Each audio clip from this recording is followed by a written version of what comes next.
a lot has happened this week from the Electoral Commission now claiming that ballot papers in the Volta region have had shortages. You know, it's so surprising that it's the Volta region. To the MPP on their disinformation campaign, telling you that the NDC is going to cancel free SHS, and having failed at that, they are now saying that the NDC is going to sack people who have been recruited into the public services. You know, it's all very funny, but on the particular issue of the public services and their targeting of members of the security service, there's a need for us to respond to this issue once and for all, because you have been asking whether or not President Mahama indeed is going to do this. Welcome to Ask Julius.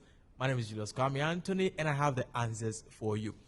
First of all, you must understand that the NDC is not going to do any such thing because it's not in the nature of President Mahama. But you see, it is not his goodwill that I'm going to ask you to rely on. I'm going to ask you to rely on what the laws of Ghana say about our public services.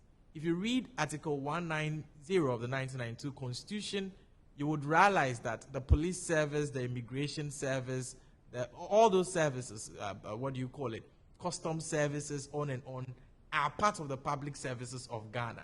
If you read Article 191, the law is that members of those services cannot be victimized or removed from office without just cause. So no president can just come in and remove people from those services. That is why if you know people who have been police officers, they have been there. Governments have changed, governments have come, all of that, they remain there. Whether they vote for party A or not, they remain there. The law does not permit it. It's simply just not possible. But the issue have been before our courts before. You know, remember the popular Apollo 568 case, which involved Buzier's government. That attempt was made. It was not successful. It was rejected by the court.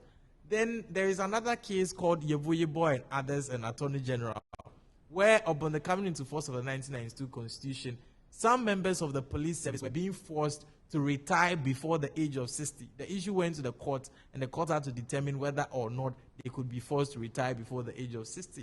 It was concluded that no, it was impossible for you to do that. You can draw inferences from all these happenings and come to a fair conclusion that should any such attempt be made by any government, definitely people will go to court. And no court is going to accept that. So no government would even attempt it in the first place. And again, it is not in the DNA of the NDC to remove people from offices only because we don't like them. You saw the issue that happened with Charlotte Osei. You saw the issue that happened with Domelevu and Akufo-Addo, where they were all forced from office. We don't do that. We don't do that in the NDC. And so it's not going to happen. But don't rely on our goodwill. Rely on what the law says, that we cannot do that. What would the NDC rather do with our public sector?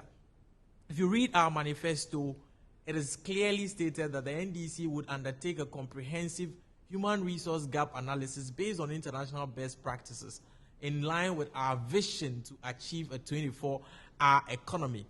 This review simply entails checking the various public services to do a full assessment as to whether or not we have the needed human resources to provide the relevant services for the people of this country.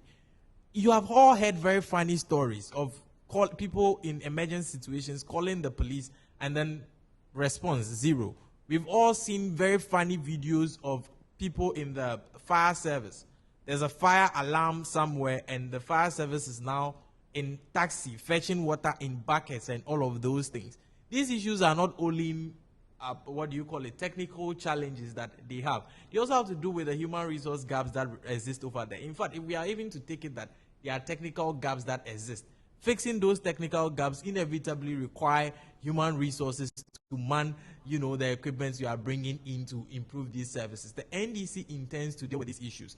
If you take our security services, there is a required number per best practices that is supposed to correspond with the growing population. Are we meeting those numbers? No, the NDC is saying that we are going to recruit more people to fill in those numbers. There's a required number for doctor to patient ratio as well. Are we meeting those numbers? No, the NDC is saying that we are going to fill those gaps, especially now that we have people leaving the country out of droves because of the economic conditions we are facing.